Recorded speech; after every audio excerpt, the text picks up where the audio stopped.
ఇన్వెస్టర్లను share market దడ పుట్టిస్తోంది. గత 2 రోజులుగా స్టాక్ మార్కెట్లు భారీగా నష్టపోతున్నాయి. దీంతో కొన్ని కోట్ల రూపాయల సంపద ఆవిరైపోయింది. అంతర్జాతీయ స్టాక్ మార్కెట్లు సానుకూలంగా ఉన్నా ముడి చమురు, డాలర్ పెరుగుదల మార్కెట్లను కకావికలం చేస్తున్నాయి. మరోవైపు ఇటలీ సంక్షోభం కూడా దేశీయ సూచీలపై తీవ్ర ప్రభావం చూపించింది. మార్కెట్లు ప్రారంభమైన కొద్దిసేపటికే సెన్సెక్స్ 593 పాయింట్లు నష్టపోయి 35,382 పాయింట్ల దగ్గర నిలిచింది. నిఫ్టీ 178 పాయింట్లు నష్టపోయి 10,680 పాయింట్ల దగ్గర ఉంది.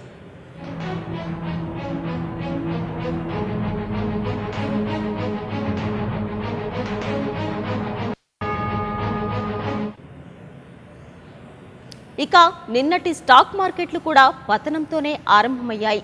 సెన్సెక్స్ ఆరంభంలోనే 166 పాయింట్లు పడిపోయి 36,359 వద్ద ప్రారంభం కాగా నిఫ్టీ 11,000 పాయింట్లు దిగువన ట్రేడింగ్ ప్రారంభించింది. తర్వాత సూచీలు ఇంకా నష్టాల్లోకి జారుకుంటున్నాయి. ఉదయం 9:45 సమయానికి సెన్సెక్స్ 255.86 పాయింట్లు పడిపోయి 36,270.28 వద్ద ట్రేడ్ అవ్వగా నిఫ్టీ 92 పాయింట్లు నష్టపోయి 10,915.90 పాయింట్ల వద్ద ట్రేడ్ అయింది.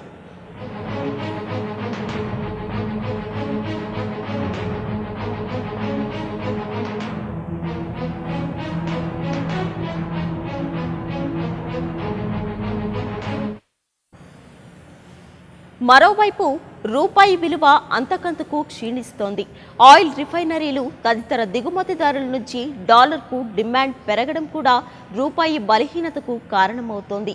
దీంతో డాలర్తో పోలిస్తే రూపాయి మారకం విలువ మరోసారి భారీగా పతనమైంది. రూపాయి విలువ 44 పైసలు పడిపోయి డాలర్ 73.77కు చేరుకుంది.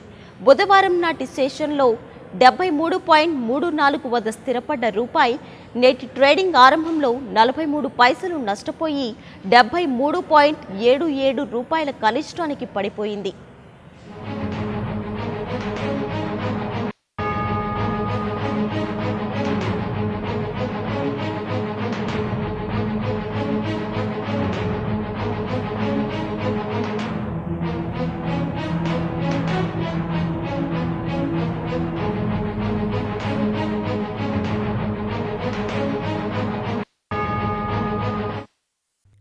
For more updates, please subscribe 99 TV Telugu.